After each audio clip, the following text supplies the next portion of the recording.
자, 화요일 아침입니다. 로마서 이제 11장으로 왔습니다. 11장 1절부터 6절까지의 말씀을 좀 생각해 보겠습니다.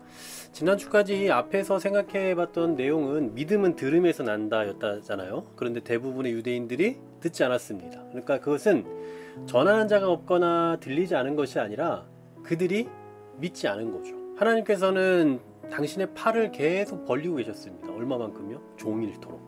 그럼에도 불구하고 그들은 믿지 않았어요. 그 내용에 이어서 이제 11장의 말씀을 하고 있는데 11장 이렇게 시작하고 있네요. 그러므로 라고 시작합니다. 그러니까 앞에 있는 내용의 연장선이다 라는 거죠. 그러면서 좀 굉장히 수사학적인 질문을 해요. 내가 말하노니 하나님이 자기 백성을 버리셨느냐 묻고 그럴 수 없다 라고 말합니다. 그러니까 우리가 이미 생각해 본 대로 이스라엘 백성들이 하나님을 떠난 거죠. 유대인들이 예수 그리스도의 복음을 받아들이지 않은 거라고요. 그러면 그것은 하나님이 그들을 버리신 게 아니라 반대로 그들이 하나님을 버린 거죠. 바로 이런 예로 사도 바울은 자기 자신을 이제 예로 드는 겁니다. 이렇게 말씀하죠. 나도 이스라엘이뇨 아브라함의 씨에서 난 자 베냐민 지파다. 바울은 어떤 사람입니까? 그가 온 힘을 다해서 예수님을 믿는 사람들을 박해했던 사람이잖아요. 교회를 없애려고 했던 사람입니다. 바울은 그것이 하나님을 대항하는 일인 줄도 몰랐어요. 그냥 교회를 위한 열심, 하나님에 대한 열심으로 그렇게 살았던 거예요. 근데 바울이 어떻게 예수님을 믿게 됐습니까? 하나님의 긍휼하심 때문이죠. 바울이 하나님의 은혜로 구원받은 하나님의 백성이 된 것은 하나님께서 당신의 백성을 버리지 않으셨다라는 증거가 된다라는 사실이에요. 그래서 2절에 보면 이렇게 말씀하죠. 하나님이 그 미리 아신 자기 백성을 버리지 아니하셨느니라. 하나님께서 버리지 아니하신 자기 백성은 어떤 백성입니까? 하나님께서 미리 아신 백성이에요. 이 존 머리라는 학자가 여기서 말하는 미리 아심에 대해서 하나님께서 자기 백성을 버리지 아니하신다라는 보증이다라고 표현을 하더라고요. 보증. 이미 우리가 이 로마서 8장 29절에서도 이 말씀 생각해 봤잖아요. 미리 아심. 바로 이런 자들을 하나님께서 선택하셨다. 버리지 아니하셨다라는 얘기예요.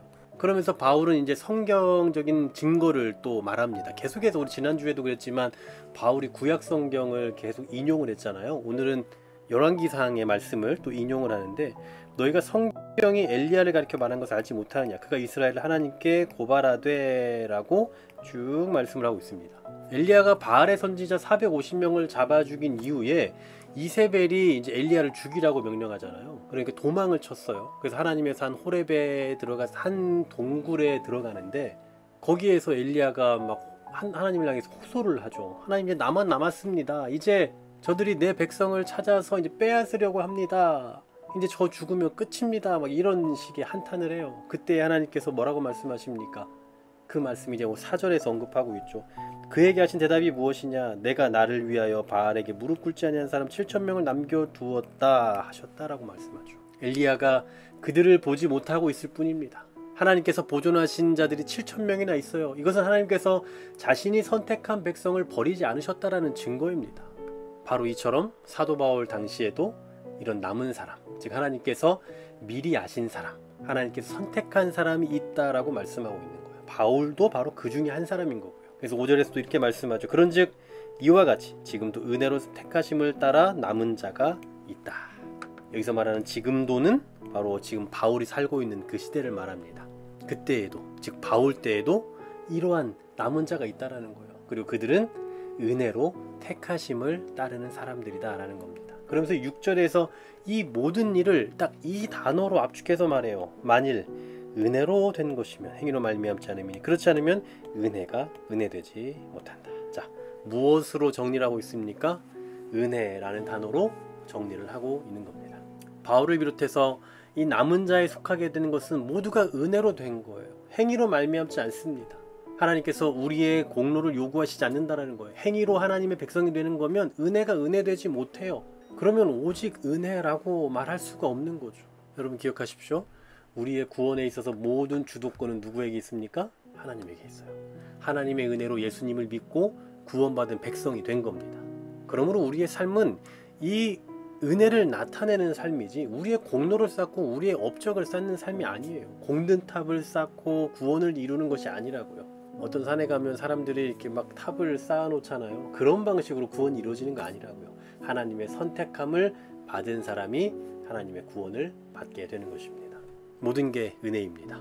우리가 구원함 받은 것도 은혜이고 하나님께서 남겨두셔서 하나님께서 택해 주셔서 우리 눈에 보이지 않는 그 하나님의 주권으로 인해 우리를 구원하시고 건져주시고 사랑해 주신 그 사실 앞에 우리는 감사를 고백하지 않을 수 없는 거죠. 그리고 이 모든 것은 무엇으로 말할 수 있느냐? 은혜다 라고 말할 수 있는 거예요. 오늘도 은혜의 삶을 살아가시는 여러분, 정말 하나님께서 우리 가운데 주시는 그 은혜가 얼마나 큰지를 우리 삶 속에서 더 깊이 깨달아 아는 그런 하루가 되시기를 주의 이름으로 간절히 소망합니다. 하나님 감사합니다. 우리 눈에 보이지 않는 그 남은 자를 여전히 남겨두셨고 그들을 통해서 지금도 여전히 일하고 계시는 하나님의 그 섭리와 주권을 기억하며 내가 예수를 아는 자로 살아감이 얼마나 큰 은혜인지 다시 한번 기억하는 이 아침 되게 해주시고 우리의 삶이 진정한 그 은혜의 삶으로 점철되어져 갈 수 있도록 인도하여 주시옵소서. 예수 그리스도 이름으로 기도하옵나이다. 아멘.